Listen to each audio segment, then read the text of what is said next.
Hello दोस्तों, welcome to Siddhi Punjab. So today again we are going to discuss the current affairs from 20th to 23rd December. सारे current affairs आज आप compiled discuss करेंगे.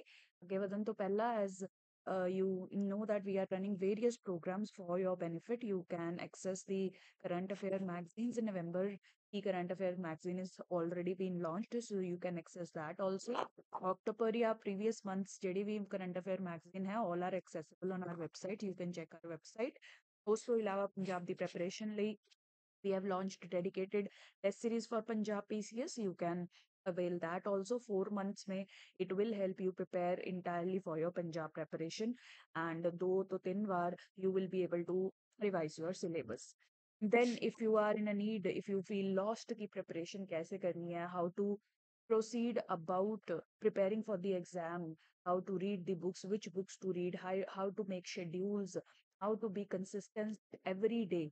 ठीक है, अगर you feel stuck anywhere, you want to talk to a mentor, then this is the program for you, in which I will be providing you certain videos to know how to study for the examination, and then you will also get my continuous guidance. Wherever you feel stuck, you can connect with me directly at this number, and I will help you solve the issues you are facing. Right? And Feb में आने वाले HCS के exam के लिए also we have launched a crash course, जिस पे we include the test series also, and quick way में entire syllabus will be taught to you so that you remember it on the day of exam. You can consider joining this program also. That's very early. Go check our website www.siddhipunjab.com for all the details. If you want to have any query, then reach this number. Right? Let's see the topics of today. बहुत ही important topics today we are going to see in discussion. Firstly, this is a bill, very important bill related to your GS2, which is related to the election commission, the changes in the appointment service conditions that the government is doing. Very important. Second, again, to an important bill related to telecommunication, changes in the telecommunication rules and regulation that this bill will bring about. Third, again, very important, what EU, UK it is trying to do. Carbon tax reform may they are trying to introduce new restrictions from the imports that they are receiving. So we will see this. बहुत important रहेगा. You can get direct questions on this in IR or environment or economy section, but otherwise also you need to mention this idea now in your answers. बहुत ही important data है, idea है, I mean. Right? Then issues in India's legislature or democracy, कुछ important points आए हैं in an editorial in the Hindu. So this we will discuss. Right? The Indian judiciary witnesses silent digital revolution. Judiciary में जो latest reforms, development, all that in the digital sector, in digitization of judiciary, that will be discussing. You can use again them in your answer. Okay? So all of you who are following my discussions, I make sure that Punjab specific content you get, and apart from that, all the relevant content for your UPSC exam is also being discussed here. So you need not worry if you dedicatedly follow this discussion. Majority of your part of current affairs will be completed. Just supplement it with my magazine's monthly compilation, in which I give you extra content on all the topics that we are discussing, right? So that will help you prepare holistically for different topics, right? जैसे यहाँ पे judiciary का topic है, so you will get a detailed data on judiciary also in the magazine, so that other aspects of judiciary also you, ठीक है, सारी magazines को अगर आप पढ़ोगे, you will get a lot of content on judiciary itself. मतलब इस तरीके से these magazines are designed that every month you will get a certain good data, points, examples on all the relevant topics. Okay, let's start with our first topic. Parliament gives nod to bill to appointment service conditions of CEC EC. ठीक है, so currently क्या होता है, how do we see the situation currently, हमारे chief election commissioner या other election commissions कैसे operate करते हैं. Let's see first that. ठीक है, उसके बाद changes we will see. So currently, this is the law, this is the act, the Election Commission Condition of Services of Election Commissioner and Transaction of Business Act 1991. This is the act that is guiding the current form of appointments या salaries कैसी होंगी, या service conditions कैसी होंगी, all of that is dictated by this act in the present time, right? Now what does this act से? Appointment कैसे होगी? President appoints the chief election commissioner or the election commissioners on the advice of council of ministers, ठीक है, जैसे article 74 में लिखा हुआ है, तरीके से ये अपॉइंटमेंट्स हो रही हैं करंटली, राइट? सैलरी सैलरी जो है हमारे इलेक्शन कमिश्नर्स की सुप्रीम कोर्ट के जज के लेवल की होगी, राइट? रिमूवल प्रोसेस भी जो है वो सुप्रीम कोर्ट के जज की तरीके से फॉलो किया जाता है, राइट? करंटली ये कुछ प्रोविजंस इस एक्ट में दी गई हैं। टेन्योर भी इस एक्ट में 6 साल, 6 years या 65 years of age, whichever is earlier, उसको दिया गया है, right? Now changes what the government is trying to bring, that we have to see, right? Now new bill has been introduced which is named Chief Election Commissioner and Other Election Commissioners Appointment, Condition of Service and Term of Office Bill 2023, right? So this is the name of the bill. Now iski different provisions kya hai, that we have to understand. This is very important, direct questions is pe aa sakte hain, so you should learn this entire data, ठीक है? तो first चीज क्या है, ये bill बताता है कि इलेक्शन कमीशन की कंपोजिशन क्या क्या होगी, राइट? कौन कौन होगा? So it retains the older composition, that is एक चीफ इलेक्शन कमिश्नर होगा, 2 इलेक्शन कमिश्नर होंगे, इसमें कोई चेंज नहीं है, दिस विल बी सेम, ठीक है? बट प्रेसिडेंट इसको कभी भी चेंज कर सकता है व्हेन एवर इट डिजायर्स, सो ठीक है? अपॉइंटमेंट अब कैसे होगी, इसमें मेजर चेंज आया है। पहले I told you president on the advice of council of ministers used to make the appointment, but अब अपॉइंटमेंट कैसे होगी? तो गवर्नमेंट इस बिल में लिख रही है कि एक selection committee will appoint the CEC या इलेक्शन कमिश्नर्स। इस सिलेक्शन कमिटी में कौन कौन होगा? This selection committee will have prime minister, any one cabinet minister appointed by prime minister, and leader of opposition in Lok Sabha. Lok Sabha में जो भी लीडर ऑफ ऑपोजिशन है या leader of single largest party है, that will be there, right? ठीक है? But अब ये प्रोविजन क्या कह रही है कि अगर अगर कोई वैकेंसी भी है इस कमिटी में, तब भी सिलेक्शंस करी जा सकती हैं। That means if leader of opposition is not present, जैसे करंट हम सिचुएशन देख रहे हैं क्राइसिस, क्योंकि इतनी कम मेंबरशिप है ऑपोजिशन की, लीडर ऑफ ऑपोजिशन जितनी सीट्स ही नहीं उनके पास है, ठीक है? सो दैट मींस ये दोनों मिलके they can decide who will be chosen as the election commissioner और चीफ इलेक्शन कमिश्नर, ठीक है? सो वैकेंसी भी अगर है सिलेक्शन कमीशन में, still the recommendations of the selection committee will be valid according to these provisions, ठीक है? ठीक है, ये याद रखना है। अब नेक्स्ट क्या कहता है बिल, कि ये सिलेक्शन कमिटी जो है सर्च कमिटी की रिकमेंडेशंस या उसके रिकमेंडेड नेम्स में से एक पर्सन को अपॉइंट करेंगे। सर्च कमिटी क्या होगी? कैबिनेट सेक्रेटरी जो है वो एक सर्च कमिटी कॉन्स्टिट्यूट करेंगे, जिसमें वो लिस्ट ऑफ सूटेबल कैंडिडेट्स के नेम प्रिपेयर करेंगे। इन नेम्स में से ये सिलेक्शन कमिटी चूज कर सकती है, right? Now this is also not mandatory. Search committee की रिकमेंडेशन में से ही किसी को चूज करना is also not mandatory. That means again government की मोनोपोली है कि वो किसको चूज करना चाहते हैं या किसी को नहीं। ये सब तो दिखाने के लिए एਵੇਂ ही लग रहा है that they are just showing that they are being democratic, otherwise सारा कंट्रोल तो गवर्नमेंट ਦੇ ਹੱਥ ਵਿੱਚ ਹੀ ਹੈ, सिंपली टू अंडरस्टैंड इट, ठीक है? दीज आर द क्रिटिसिज्म्स जो आगे हम we are going to see in detail, तो उन्हीं थोड़ा देख लो, right? So this is the system that they are trying to establish. Completely we know that this is controlled by government. अगर अपना election process government control करेगी, then you can understand कि अपनी electoral democracy पे कितना impact पाएगा, right? This is a very serious condition that I think we as citizens should talk about, ਇਹਦੇ ਬਾਰੇ सीरियसली कुछ होना, राइट? चलो, apart from that, this will be the appointment process. Selection committee, even in the case of vacancy, it can select search committee, which will recommend names. But again, selection committee is free to choose anyone outside the selection committee's recommendation as well. ठीक है? फिर बिठाई क्यों है हो, right? Let it be. चलो, then next है eligibility criteria. What will be the eligibility criteria for being the member of election commission? Person of integrity should be there, experience होना चाहिए in management and conduct of elections, and then they should be on the level of secretary to the government. ਜਿਹੜੇ individual secretary to the government ਦੇ level ਤੇ ਪਹੁੰਚ ਚੁੱਕੇ ਹੈ, they will be taken up, right? now ਹੁਣ ਇਹਦਾ ਵੀ criticism ਇਹ ਹੈ ਕਿ they are only taking up bureaucrats, high level bureaucrats into the election commission post, whereas other persons can also be suitable.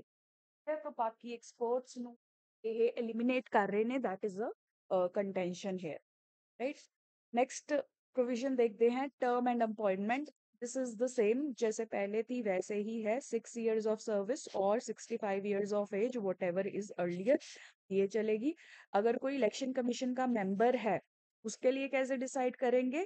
उसकी total age a member, and then let's say कि वो chairperson बन जाता है, chief election commissioner बन जाता है, total इसकी टर्म जो है 6 years या 65 years के बीच में होनी चाहिए, whichever is earlier, right? No one can be reappointed, right? सिर्फ इलेक्शन कमीशन के जो मेंबर्स हैं या इलेक्शन कमिश्नर्स हैं, वो as chief election commissioner appoint हो सकते हैं, but no other reappointment will be there. दोबारा से एक चीफ इलेक्शन कमिश्नर नहीं बनेगा, कहने, right?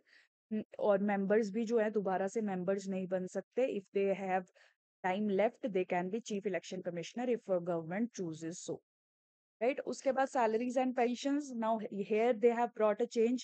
Earlier the salary and pension was equivalent to the judge of Supreme Court, right? वो काफी ज्यादा important होता है. That is controlled by the parliament. Directly government उसमें कोई changes नहीं कर सकती. Parliamentary act के through changes आती हैं.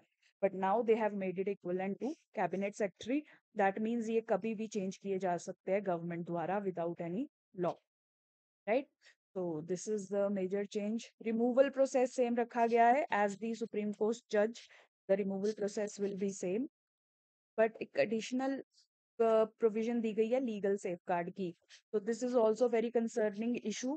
इसमें government ने लिखा है that कोई भी election commissioner या chief election commissioner, it cannot be called in court uh, for any actions that they have taken during their time. ठीक है, उनके against कोई भी legal proceedings नहीं हो सकती for any action that they have taken during their tenure, right?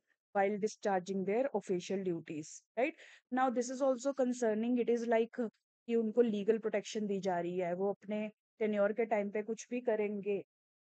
In future if we find out कि उनके actions में corrupt activities थी या anything we find out, we will not have a legal recourse, right?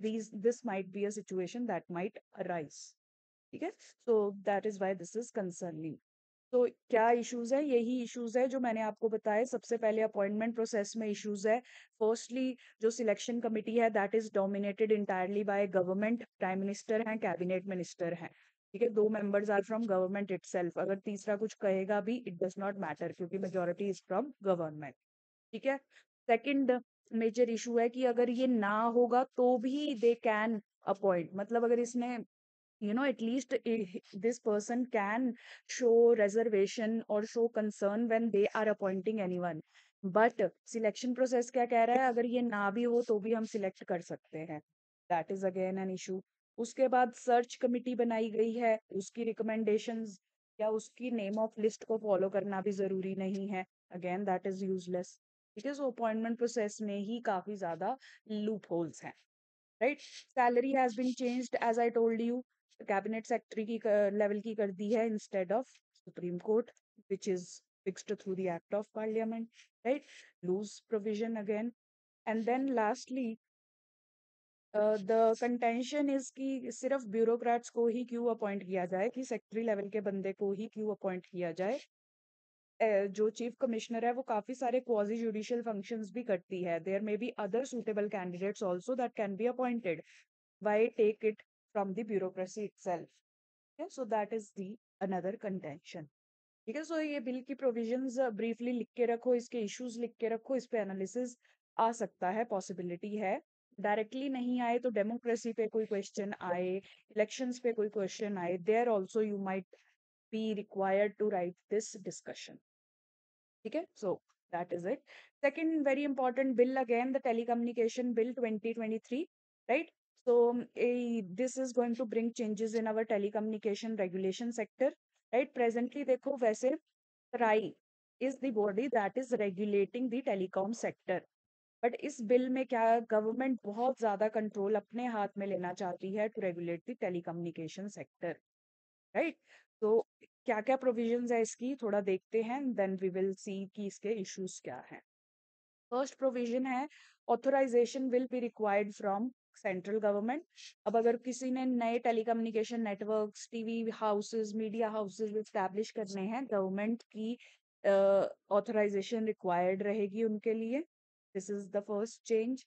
Bill allowing government to temporarily take control of telecom services. Let's say कि कोई national security का issue आता है, जैसे अभी इंटरनेट शटडाउन्स चलते हैं ना कश्मीर वगैरह में या अदर एरियाज में, तो ये प्रोविजन यही कह रही है कि अगर नेशनल सिक्योरिटी के इंटरेस्ट में कभी हुआ, then government can take control of entire telecommunication network. ठीक है, हमारे फोन्स, हम क्या बातें करते हैं, all will be seen by government, all will be controlled by government, right? उसके बाद next bill provides for non auction rule. देखो पहले क्या था, spectrum earlier used to be given only to auctions। ठीक है, ट्रांसपेरेंसी बढ़ाने के लिए पिछली गवर्नमेंट ने ऑक्शंस रूट इंट्रोड्यूस किया था, सारे spectrums they are given out by auctions. But ये बिल क्या कहता है कि कभी कभी when required in certain particular situations non auction route can also be followed to sell to give up satellite spectrum, right? तो इससे क्या है, दिस इज लिटिल पॉइंटर की ट्रांसपेरेंसी जो है वो कम हो सकती है प्रोसेस की, how the spectrum is being allocated. But ये है कि गवर्नमेंट को जो हर बार ऑक्शन रूट में जाना पड़ता है, that is also tedious task, time taking task, तो उसको अवॉइड किया जा सकता है when ever not required, right? Positive negatives दोनों हैं इसके। Powers of interception and search. ठीक है, सो ये प्रोविजन क्या कहती है, गवर्नमेंट किसी भी टाइम पे पब्लिक ऑर्डर के लिए, नेशनल सिक्योरिटी के पर्पसेस के लिए किसी भी टेलीकम्युनिकेशन, किसी भी कम्युनिकेशन को इंटरसेप्ट कर सकती है, सर्च कर सकती है, राइट? लेट्स से कि आप और मैं बात कर रहे हैं एंड गवर्नमेंट थिंक्स कि हम टेररिस्ट हैं, they can at any time listen to any of our conversations freely. ठीक है, तो टेलीकम्युनिकेशन सर्विसेज को सस्पेंड भी किया जा सकता है, सेम ग्राउंड्स पे इंटरसेप्ट भी किया जा सकता है, right? Now you would feel कि ये तो इम्पोर्टेंट है सिक्योरिटी के लिए, obviously they should be allowed to listen to our conversations. ठीक है, वो ठीक है, but the issue is with the possible misuse of such provisions. ठीक है, मे बी उनके कोई पॉलिटिकल ओपोनेंट्स है, let's say there is party X and we belong to party Y. Party X is in government and we are from party Y, and now they want to listen to our plans and our conversations, ठीक है, हमें हराने के लिए और for whatever reasons, so they can declare कि हम security, national security के इंटरेस्ट में इनकी जो कॉन्वर्सेशन है वो सुन रहे हैं, राइट? I hope you are getting it. X is the government, Y are we, and they start listening to our conversation, the opposition party conversation, stating that this is being done in the interest of national security. So misuse, potential misuse is always there. That is the concern, right? Now penalties वगैरह कैसे लगेंगी, this is for telecommunication companies. कभी कभी वो जब rules break करती हैं तो उनपे जो है काफी पेनल्टीज लगती हैं, तो वो पेनल्टीज इंट्रोड्यूस की हैं गवर्नमेंट में। एग्जैक्ट डेटा आप नहीं याद करोगे तो भी ठीक है ये, बट रिमेंबर की पेनल्टीज की प्रोविजन है। Now next very important provision for us as citizens is that government ने कहा है जब भी कोई नया सिम बाय करेगा, अभी तो आप जब अपना नया सिम बाय करते हैं अपना फोन नंबर देते हैं, आधार दे देते हैं probably, right? That is what you are doing. ठीक है, but now the bill makes it mandatory कि जब भी कोई सिम परचेज करेगा तो जो दुकानदार है वो आपका बायोमेट्रिक डेटा भी लेगा, वहां पे आपके थंब प्रिंट्स में भी आई इम्प्रेशन वगैरह भी लिया जाएगा। Now this is again very concerning situation, again इसका मिसयूज हो सकता है, right? But what is the government trying to do कि जो लोग इतने इतने सिम लेके टेररिस्ट एक्टिविटीज या अदर एक्टिविटीज, इलीगल एक्टिविटीज में इन्वॉल्व होते हैं, फाइनेंशियल फ्रॉड, साइबर फ्रॉड्स, ठीक है, सो उसको बचाया जा सके, राइट? बट वही ये again it is a double edged sword. किसी एक्टिविस्ट के अगेंस्ट भी यूज किया जा सकता है, पार्टी ऑपोजिशन के अगेंस्ट भी यूज किया जा सकता है, नॉर्मल सिटीजन के अगेंस्ट भी यूज किया जा सकता है। That is the issue. ठीक है। तो सिम्स लेने के लिए ये चेंजेस आए हैं, ये आपको याद रखना है। अगर कोई इलीगल मीन से सिम अक्वायर करता है तो उसके लिए पनिशमेंट भी मेंशन की गई है, जेल टर्म ऑफ 3 इयर्स या 50 लाख रुपए का fine you will have to pay if you take SIM through illegal means या फ्रॉडुलेंट मीन्स।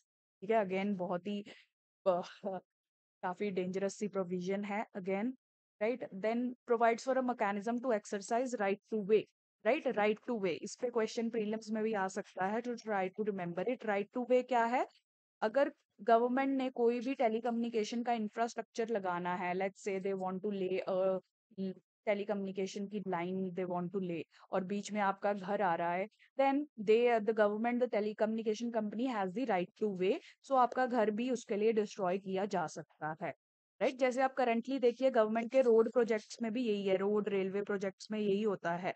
अगर गवर्नमेंट कोई रोड ले करना चाहती है एंड लेट्स से कि आपका घर बीच में आ रहा है, आपकी दुकान बीच में आ रही है, government has full right to destroy your private property.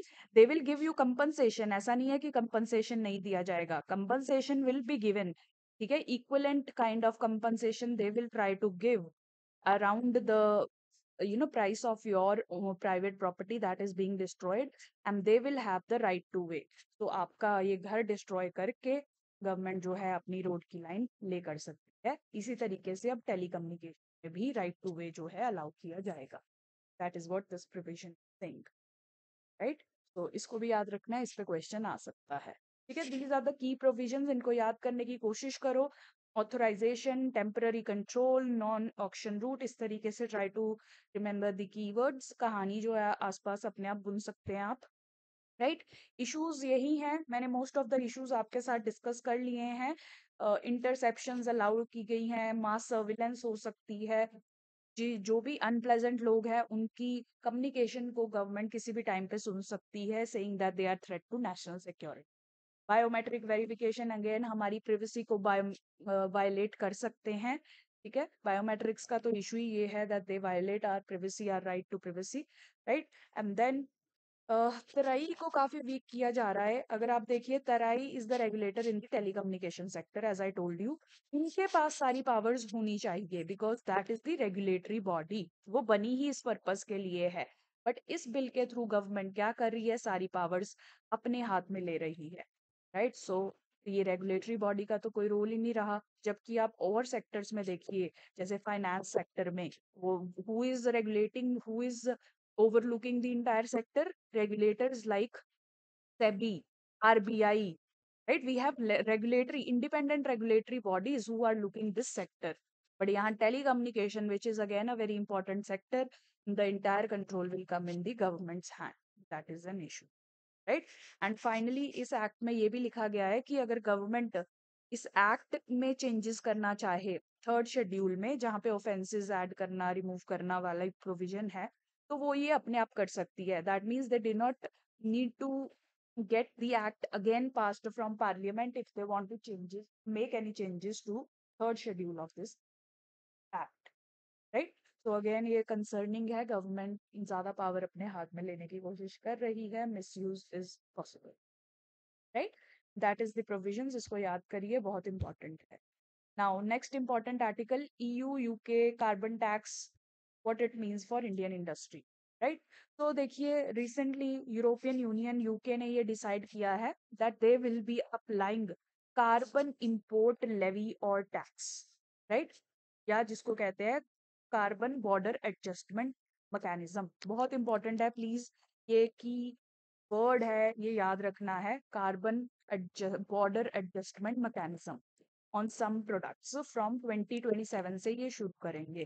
Right. अब इसमें क्या कहा जा रहा है, देखो ये कह रहे हैं कि हम तो जी बहुत सस्ते, हमारी इंडस्ट्री, हमारे प्रोडक्ट्स जो है वो एनवायरनमेंट की रेगुलेशन के अंडर अपने प्रोडक्ट्स बना रहे हैं। ठीक है। They are following environment standard, जिसकी वजह से उनके प्रोडक्ट्स थोड़े कॉस्टली बनते हैं।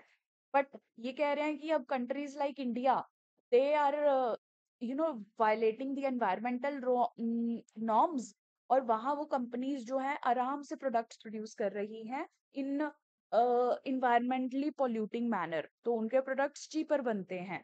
ठीक है। सो इन्होंने कहा कि ऐसी कंट्रीज जहाँ पे इन्वायरमेंटल रेगुलेशंस ज्यादा नहीं है, जहाँ पे इन्वायरमेंट को खराब ज्यादा किया जाता है, पोल्यूशन ज्यादा आ रही है, वहां पे वहां से जो भी प्रोडक्ट्स हमारे एरिया में आएंगे उन पे हम कार्बन बॉर्डर एडजस्टमेंट मैकेनिज्म या कार्बन टैक्स लगाएंगे 14 to 24% के अराउंड। राइट।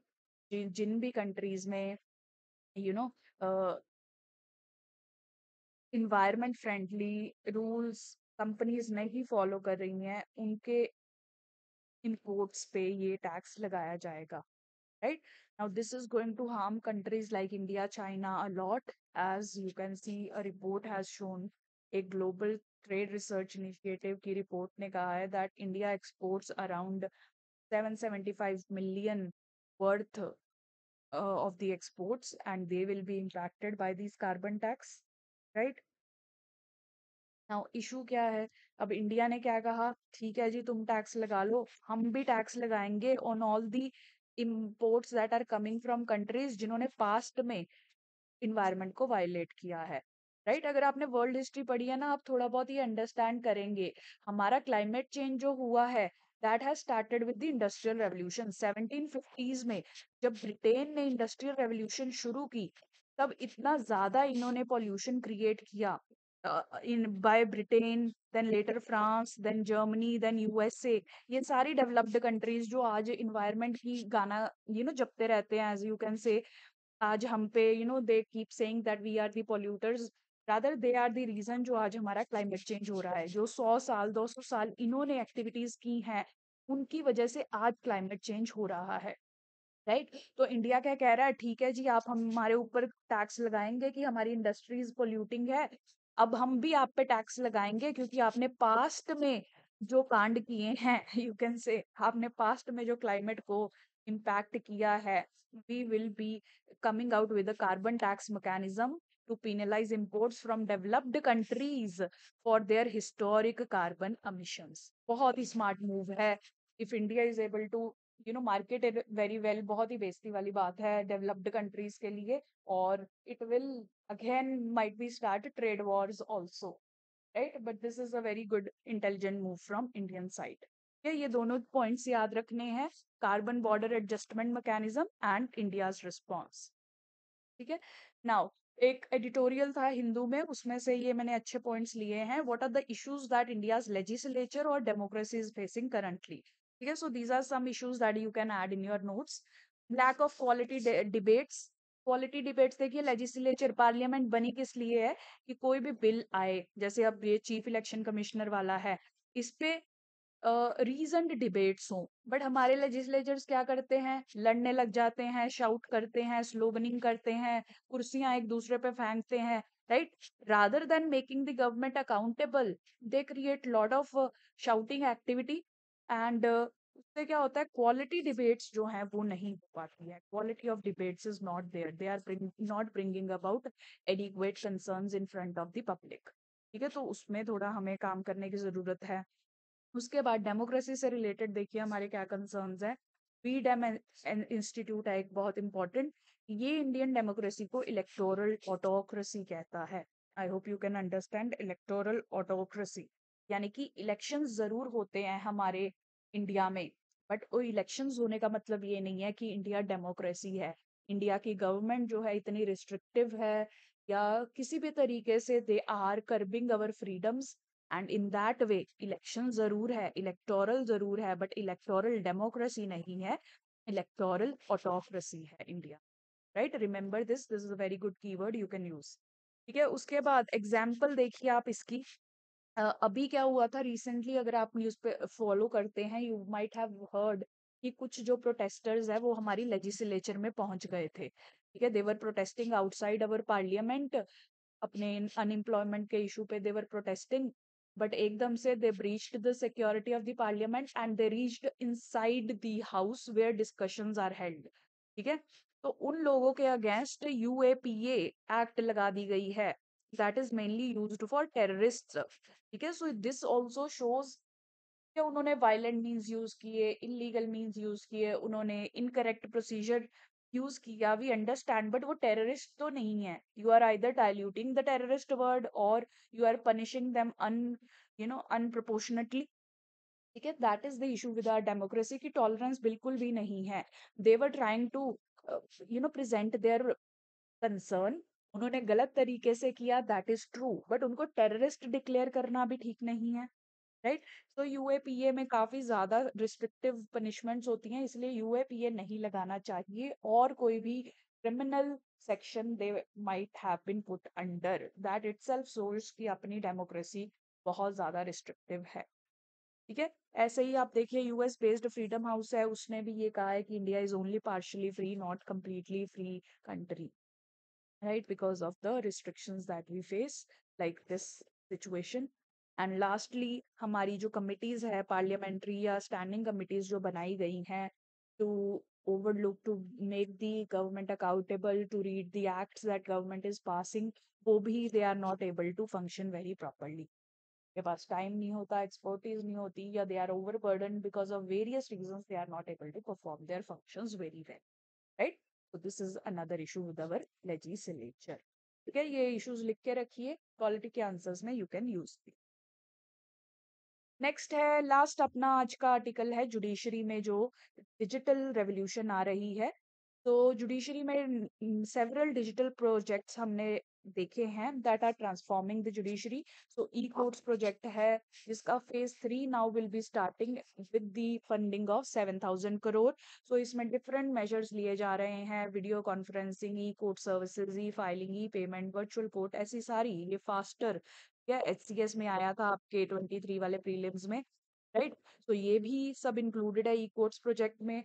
और आप देखिए, ई फाइलिंग मॉड्यूल शुरू हो गया है जिसमें बहुत सारे हमारे जो केसेस है वो ई या डिजिटल मीन्स के थ्रू फाइल हो रहे हैं. आरटीआई के लिए वेब पोर्टल सेपरेट लॉन्च कर दिया गया है.